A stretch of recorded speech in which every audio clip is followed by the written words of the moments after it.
Olá, boa noite. Estamos iniciando mais um Conexão Porto, o seu programa que fala das empresas e pessoas que fazem de Santos o maior complexo portuário da América Latina. Estamos aqui hoje com o advogado Daniel Antunes, da Garcia e Antunes Advogados Associados, banca renomada que atua nesse segmento do comércio exterior. Hoje nós vamos falar um pouco sobre locação de contêineres e também a nova legislação sobre transporte rodoviário. Boa noite, doutor Daniel, tudo bom? Boa noite, Geraldo. Boa noite a todos que nos estão nos assistindo. Antes de mais nada, quero parabenizá-lo por sua atuação, não só frente ao Conexão Porto, mas frente ao painel regional, que certo, com sua sapiência e todo o know-how já está dando uma nova vestimenta de sucesso nos dois programas. Muito obrigado. Doutor, a gente sabe que hoje toda a importação e exportação de mercadorias se dá por contêineres. E toda essa sistemática de locação, ela tem um regulamento próprio. Como é que funciona isso, doutor? É o importador que paga? Como é que funciona? Bom, antes de mais nada, até para todos que estão nos assistindo, deixar bem claro que a demurge, como é conhecido mundialmente, é uma sobreestadia, ou seja, o importador ele tem um período de free time, que é um tempo livre para disponibilizar do container. Após esse período, que geralmente é de 7 a 10 dias, passa a ser cobrado um valor diário. Muito bem. A gente sabe também que hoje, até mesmo grãos são armazenados em contêineres para essa movimentação de carga. É difícil fugir dessa nova sistemática de embalagem e transporte de mercadoria. Então, automaticamente, importador e exportador vão ter que recorrer aos contêineres.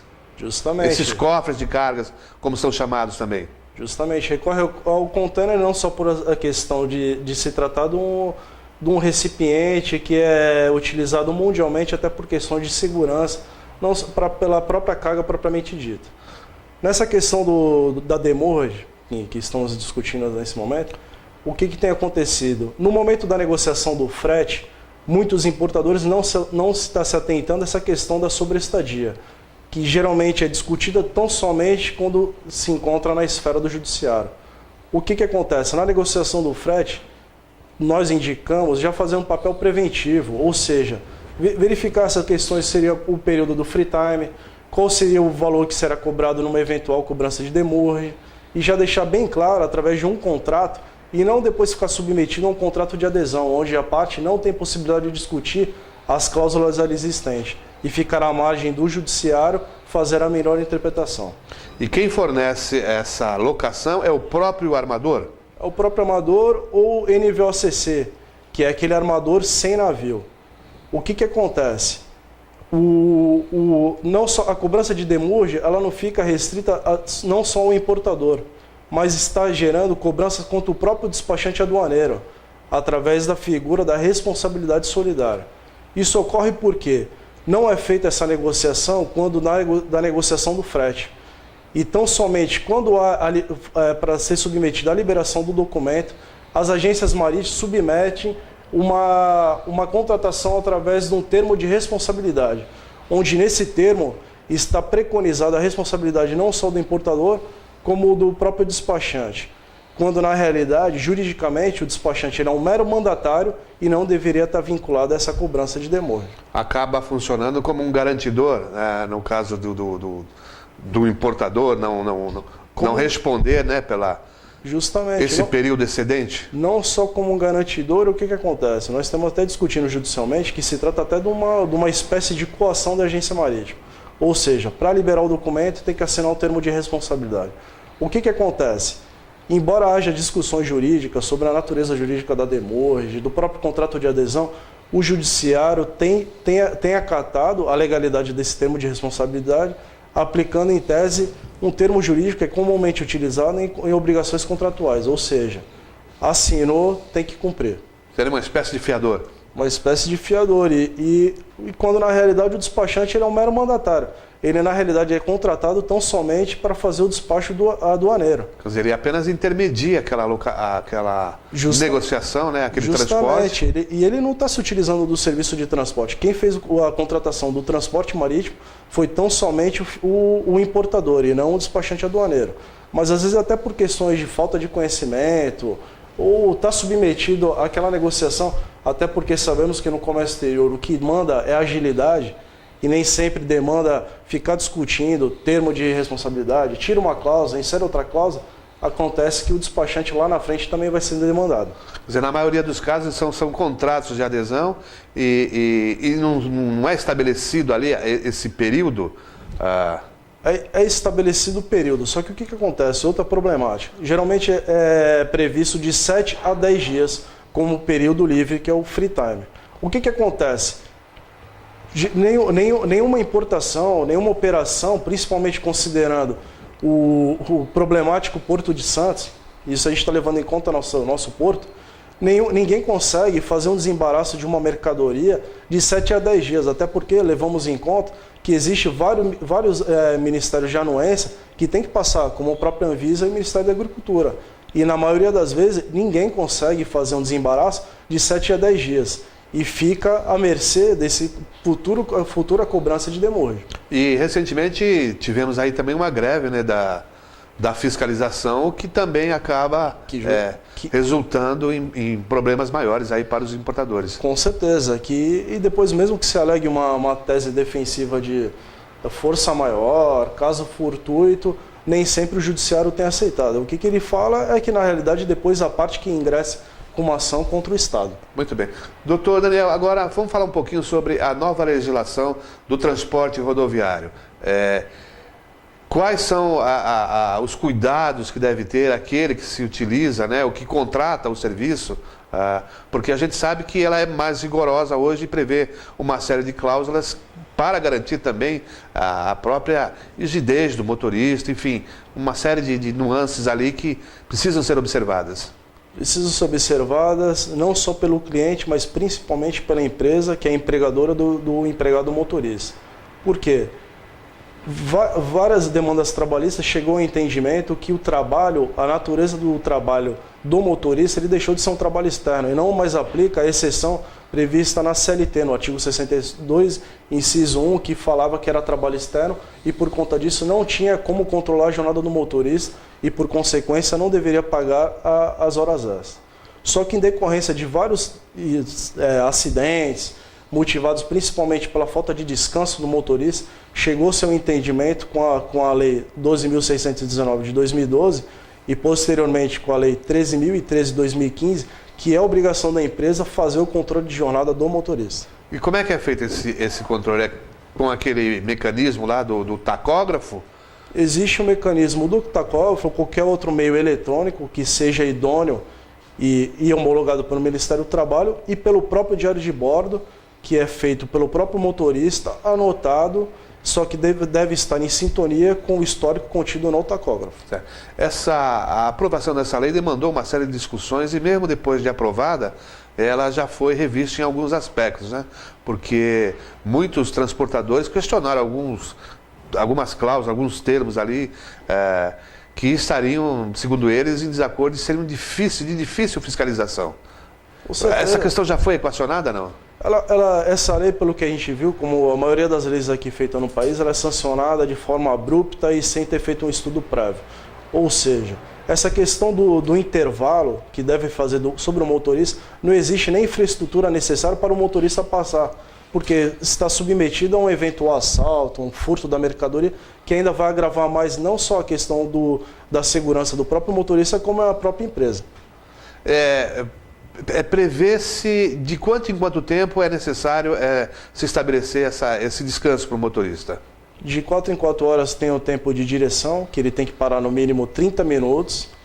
E o que aconteceu? A questão do motorista foi tornar igualitárias as condições de um trabalhador normal, ou seja, 8 horas diárias. No caso do motorista, ele pode fazer 2 horas extras e podendo prorrogar por mais 2, com a nova lei de 2015. E 220 horas semanais, ou seja, um trabalhador comum que antes não era considerado. Mas a gente sabe que na prática isso fica inviável, porque a gente tem aí, cortando o país, várias estradas sem a mínima infraestrutura e ele não tem nenhum local onde possa parar, onde possa descansar, né? Normalmente para ao lado de quartéis e da polícia, postos da polícia rodoviária, né? Que ali também não tem. aquela infraestrutura necessária para o real descanso do profissional. Heraldo, além dessa questão de não possibilitar um descanso para o próprio motorista, o que está acontecendo? Está gerando uma demanda expressiva na Justiça do Trabalho. Por quê? Advogados ou o próprio motorista se utilizando dessa questão da nova lei não possibilitar na prática o descanso do motorista, tem ensejado uma série de ações trabalhistas cobrando as horas extras, não só por questão da falta de preenchimento fidedigno do próprio diário de bordo, essa questão da falta de descanso. Quer dizer, o motorista, né, o profissional, ele acaba extrapolando o tempo e isso depois se reverte aí contra ações trabalhistas. Né, o que seja não só a questão do aspecto trabalhista, mas a própria questão do seguro.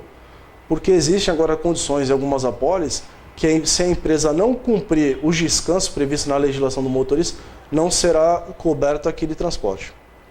Como é que as empresas estão fazendo hoje? Há pelo menos um entendimento via sindicatos e tal para tentar evitar, né, garantir a execução da lei e evitar essa grande demanda aí de questões que são levadas ao judiciário? Existe em pauta agora uma nova convenção coletiva que foi firmada, porém ainda não homologada pelo Ministério do Trabalho, que prevê essa questão das horas extras, onde garante uma remuneração mínima aos empregados, que seria 30 horas, e passando essa quantidade de horas, pagar de acordo com o diário de bordo. Ou seja, tanto o Sindicato dos Empregados como o Sindicato Patronal estão tentando equalizar esse problema para que seja respeitadas as condições do empregado e, por outro lado, a empresa também não seja prejudicada. A nova lei vale também para o transporte motoristas de ônibus, doutor? Não, essa questão da lei ela é prevista para motoristas rodoviários e motoristas de ônibus. Geralmente não ocorre esse tipo de descanso porque há um rodízio entre eles. Uhum. Isso aí seria para aquelas linhas interestaduais, intermunicipais? Aquelas viagens de longa duração, que a própria lei prevê aquelas que excedem 24 horas. Mas nesse caso o controle é mais fácil porque há a própria jornada de trabalho dos profissionais, justamente, controlados pela empresa, enfim, né? Controlado pela empresa, e não tem essa questão daquele motorista ficar subordinado a fazer essa viagem de longa duração, tão somente ele, mas há uma escala prévia dependendo da jornada de trabalho que será feita, será demandado de 1 a 2 motoristas. Nessa questão específica do diário de bordo, a empresa não fica muito vulnerável na medida em que a responsabilidade compete apenas ali ao profissional? Compete apenas ao profissional, é justamente por esse motivo que a empresa deve ter a cautela de terminou a viagem, verificar tanto o tacógrafo para verificar que se está de acordo com o próprio diário de bordo. Até para, de repente, evitar uma própria má-fé do motorista, colocar um histórico que não é aquele que foi feito na realidade. E o tacógrafo é um acessório obrigatório? É um obrigatório não só por questão do controle de jornada, como a questão de seguro da carga, verificar qual foi a velocidade do veículo, até por eventual discussão sobre um acidente. Muito bem, conversamos aqui com o Dr. Daniel Antunes a respeito de contêineres, locação de contêineres e a nova legislação do transporte rodoviário. Obrigado, doutor. Eu que agradeço, Heraldo. Um grande abraço. Olá, voltamos aqui da Garcia e Antunes, advogados associados, e agora vamos falar com o doutor Manuel Rogério Garcia. Tudo bom, doutor Manuel Rogério? Tudo bem, Heraldo. Uma boa noite aos nossos telespectadores. É um prazer estar aqui no Conexão Porto, um programa de suma importância para a cidade. Afinal, estamos falando do maior porto da América.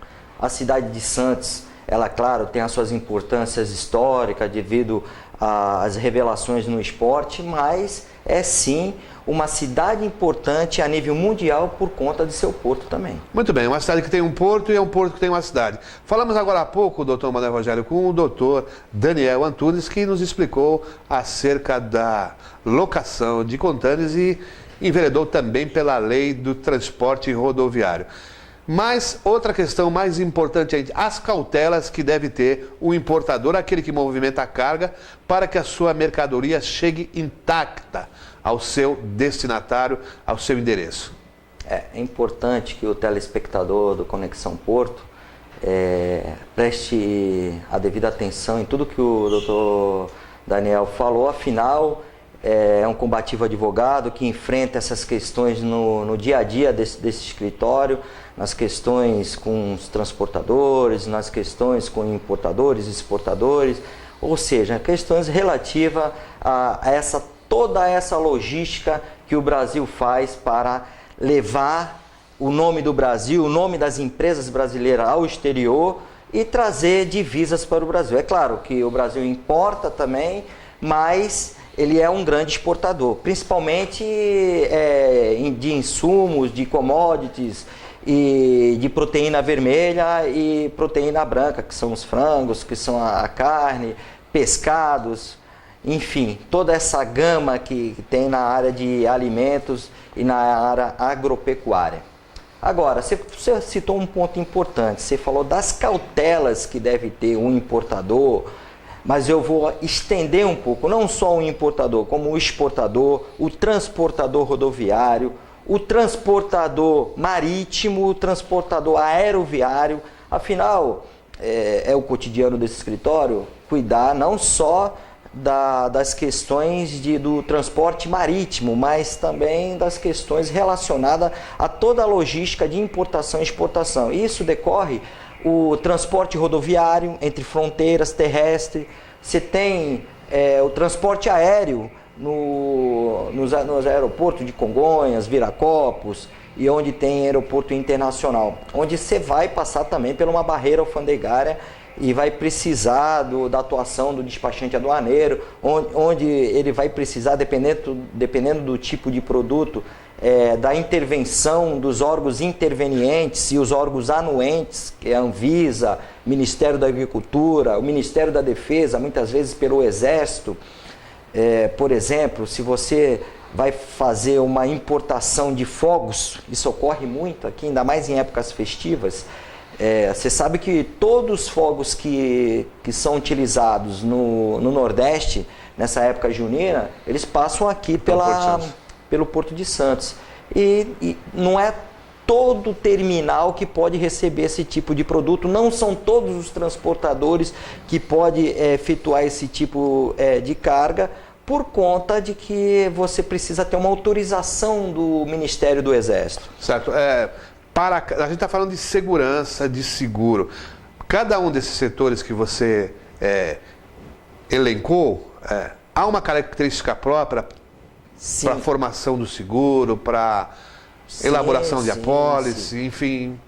Sim, que inicialmente falei das questões documentais, né? Toda essa parte burocrática para que o nosso telespectador entenda como que ingressa uma mercadoria estrangeira no Brasil, nacionalizando no nosso país, e como sai do nosso país a qualquer país alienígena, qualquer país estrangeiro. Alienígena não quer dizer nos cosmos, mas não é um marciano, país estrangeiro, uma linguagem que a gente usa no nosso meio. Enfim, eu falei da parte documental, inclusive uma parte importante que muitos não sabem, porque quando você importa ou quando você exporta, você tem uma transação de moedas, porque tem uma infinidade de moedas no mundo. E você aqui é real, nos Estados Unidos o dólar, no sistema europeu o euro, e você tem outros tipos de moedas também. E nesse caso, o Banco Central atua fazendo o câmbio, que isso é tudo documentado, isso é tudo registrado no Brasil, não pode sair nada sem esse tipo de documentação. Agora, um ponto importante que você citou, é um ponto que tem que ter. Eu acho que qualquer empresário brasileiro não pode se furtar dessa responsabilidade e dessa cautela de saber que todos que atuam nessa área, tanto na área de logística ou qualquer área que possa decorrer alguma responsabilidade civil, que está dentro do contexto do Código Civil brasileiro, você tem que ter um seguro. Vou falar especificamente na nossa área do seguro de carga. Você tem o seguro obrigatório de responsabilidade civil. Esse seguro obrigatório de responsabilidade civil, ele não é uma faculdade minha. Eu não vou, hora eu vou fazer, hora eu não vou fazer. É uma obrigação legal. A lei instituiu isso ao transportador, que ele faça o seguro de responsabilidade civil. É claro que há casos que você também tem produtos de seguradoras que fala que é, por exemplo, o seguro de responsabilidade civil facultativa. É quando você tem a faculdade de fazer, além daquilo, uma cobertura, além daquela que o seguro obrigatório por lei, ele já prevê. Então você identifica na operação que você vai fazer, dentro da logística que você vai operar, você identifica alguns determinados riscos que vão além daqueles que são cobertos pela responsabilidade civil legal, aquela que é instituída por lei. Quando você identifica isso é muito importante, o papel do corretor, para ele identificar isso, para ele fazer essa assessoria àquela pessoa, ao segurado que está contratando o seguro.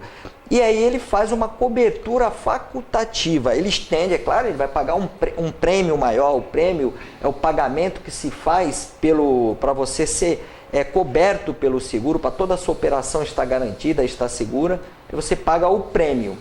Às vezes as pessoas podem confundir, é muito bom a gente falar aos nossos telespectadores, que prêmio não é aquilo que você recebe, no seguro ele é diferente, o prêmio é aquilo que você paga. Então você paga o prêmio, que é a sua obrigação que você tem na contratação do seguro, um pouquinho maior quando você faz o seguro facultativo. Isso, por exemplo, nós citamos aqui a questão dos fogos de artifício, né? Às vezes você identificou alguma situação que aqueles fogos podem causar um risco maior para você. Então você faz uma cobertura estendendo a cobertura que o seguro obrigatório faria.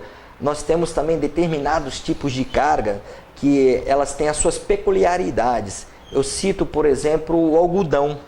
O algodão ele é autocombustível, ele é autoinflamável, ele tem uma autocombustão. Às vezes, por força de uma interferência, de uma ação da temperatura que foi além dos padrões normais, ele pode dar um foco de fogo. E esse foco de fogo, pela sua autocombustão, ele se alastra por todo o lote de algodão. Então, é um risco que aquele que contrata o seguro, ele tem que ficar atento. Que se dentro do seu seguro obrigatório não tiver essa cobertura, ele faz o seguro facultativo de carga. O Brasil é mais importador ou exportador do algodão? O Brasil é mais exportador de algodão. O Brasil você tem as épocas de safra de algodão, quando você vê muitos caminhões, como você tem também a safra agropecuária, do milho, você tem a safra do açúcar. Então o Brasil, nesses commodities, ele tem uma maior atuação. Inclusive, pode-se dizer até que seria uma falha nossa, né? Porque a gente exporta a matéria-prima para depois importar o manufaturado. Eu vou lá fora comprar uma blusa de lã, porque eu vi com uma marca bonita, uma marca estrangeira. A matéria-prima é nossa. Saiu da força dos nossos trabalhadores, do suor dos nossos trabalhadores. Mas enfim, essa é uma característica do Brasil, porque o Brasil também nem pode fugir dela, que ele já se estabeleceu no mercado internacional assim. Então, se ele tentar fugir de uma hora para outra, ele quebra o Brasil, porque você vai ter uma fuga de divisas, você vai perder muita divisa. Voltando ao seguro, doutor, há casos, por exemplo, de que aquele que movimenta a mercadoria não atentar para extensão dessa cobertura e acontece algum sinistro e depois se arrepende e aí ficou tarde. Olha, aí, como se diz o ditado, o seguro morreu de velho. Eu falei do seguro obrigatório de responsabilidade civil. Eu quero deixar claro aqui, para que não haja dúvida, que esse seguro de responsabilidade civil é do transportador rodoviário. Agora, o armazém, ele também tem a sua responsabilidade como depositário da carga. Então, ele também tem que fazer, porque cada etapa é uma etapa. Você tem o seguro de responsabilidade civil de viagens internacionais. O armador já tem, que eles têm os clubes, o P&I, por exemplo, e você pode, como importador, segurar a tua carga. Para você ter uma segurança maior, às vezes você tem você precisa daquele determinado produto, você não pode correr o risco, não vai poder ficar esperando uma demanda judicial para decidir quem estava certo e quem estava errado. Você já assegura e a seguradora cuida de tudo. É o seguro de viagens internacionais. Eu vou falar, isso cabe para o terrestre e cabe também para o aéreo, mas eu vou falar especificamente da nossa área aqui, que é do porto. Chegando no Porto de Santos, esse esse navio que está no costado, ele descarrega o container e esse container vai ficar uns dias no armazém até sair todo o processo aduaneiro. Ele tem que estar segurado ali também, porque se tiver um problema ali, o armazém será responsabilizado.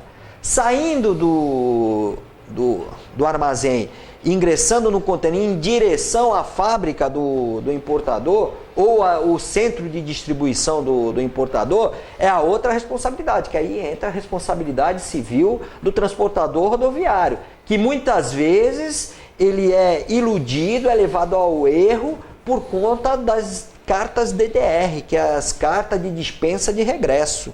Porque, ainda que ele tenha a carta DDR, o seguro de responsabilidade civil legal é obrigatório. A carta DDR seria na questão do seguro facultativo, que é aquele que eu te falei, que é para estender os limites da apólice, que é a apólice legal. Para que todos entendam, o seguro de responsabilidade civil obrigatória é como se fosse o DPVAT que vocês pagam no carro. Qualquer cidadão que tem um carro paga obrigatoriamente para licenciar o veículo. Muito bem. Tivemos aqui uma explanação bem detalhada do seguro para que toda essa cadeia logística, essa cadeia de movimentação de mercadorias pelo maior complexo portuário da América Latina se opere com tranquilidade e com segurança. Agradeço aqui ao doutor Manuel Rogério, o doutor Daniel Antunes também, e voltamos na próxima semana com o Conexão Porto.